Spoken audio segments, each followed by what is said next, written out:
There are places on our planet that seem to defy time itself. They stand as silent, eternal monuments to the sheer power of nature. None more so than Chomolungma, the mother goddess of the world, which we know as Mount Everest. It pierces the sky, a colossal pyramid of rock and ice. Its summit is the highest point on Earth. For generations we saw it as a symbol of permanence, a challenge to be conquered, an unchanging feature, but that idea is an illusion. The truth is far more dynamic and astonishing. When we gaze upon its slopes, we are not looking at a finished masterpiece. We are witnessing a single moment in an epic story. This mountain is alive. The story of Everest's birth begins with a journey. It is a journey that started over 50 million years ago, when the landmass we now know as the Indian subcontinent was an island adrift in a vast ocean. Propelled by the powerful currents in the Earth's mantle, this great piece of crustal rock began a slow, inexorable drift northward. Its destination was the colossal continent of Eurasia.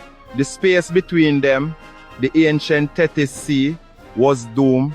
For millions of years, India traveled, centimeter by centimeter, across the globe, on a collision course of continental proportions that would forever change the face of our planet. When the two landmasses finally met, the impact was not a sudden explosive event. It was, and still is, a slow, grinding, and unbelievably powerful convergence. The Indian plate, being dense, did not simply stop. It drove itself beneath the Eurasian plate, forcing the continental crust to buckle and fold. Imagine two colossal rugs being pushed together. The material has nowhere to go but up.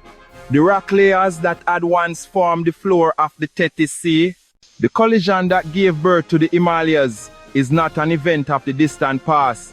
It is an active, ongoing process.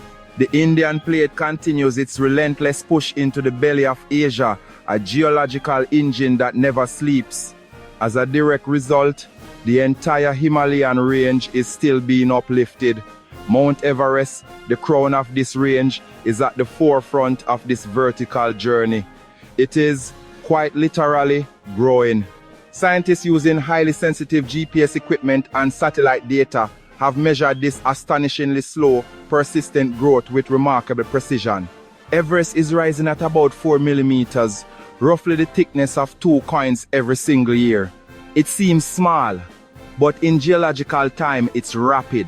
Over a millennium, that's 4 meters. This upward movement comes from immense compression deep below. The rock is being squeezed like toothpaste forced upwards.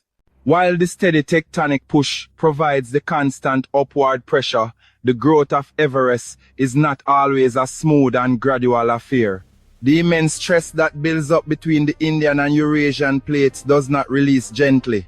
Instead, it accumulates over decades or centuries until the strain becomes, well, just too great for the rock to bear.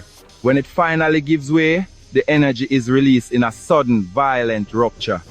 This is an earthquake. These seismic events are the most dramatic and powerful expressions of the forces shaping the Himalayas, capable of altering the landscape in a matter of moments. During a major earthquake, the ground can shift horizontally and vertically with terrifying speed.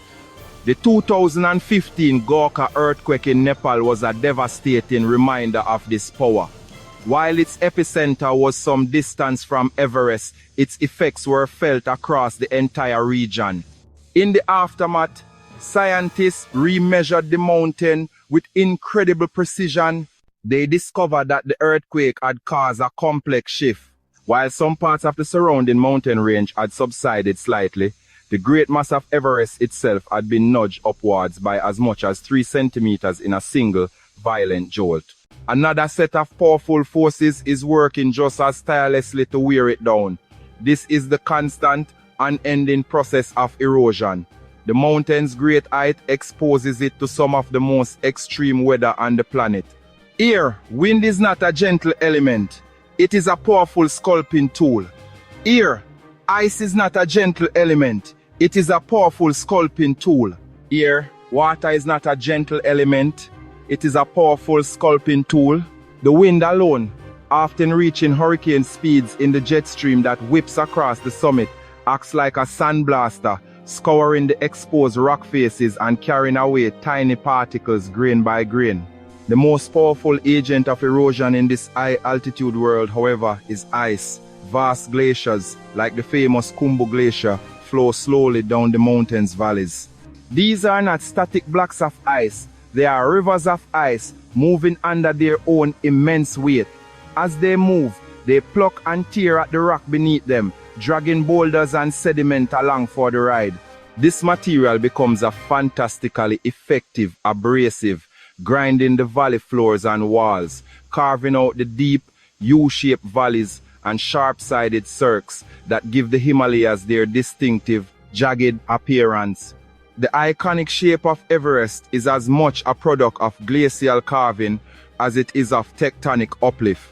In the warmer summer months, melting snow and ice seep into cracks and fissures in the rock. When night falls and the temperature plummets, this water freezes and expands, acting like a wedge to slowly pry the rock apart, until entire sections can break away in rockfalls and landslides. Rain at lower altitudes feeds powerful rivers that carry away the eroded sediment, transporting the very substance of the mountains down towards the plains, completing the cycle of destruction. This eternal battle between uplift and erosion is what gives Mount Everest its breathtaking form. The tectonic forces create the raw height, pushing the rock skyward. The forces of erosion then carve and shape that rock, creating the sharp peaks, knife-edge ridges, and sheer faces that define the mountain's character. Without uplift, erosion would eventually wear the mountain down to a gentle hill. It is the perfect, dynamic equilibrium between these two opposing forces that has created the magnificent, awe-inspiring spectacle we see today. A true masterpiece of our living, breathing planet. Like and subscribe for more.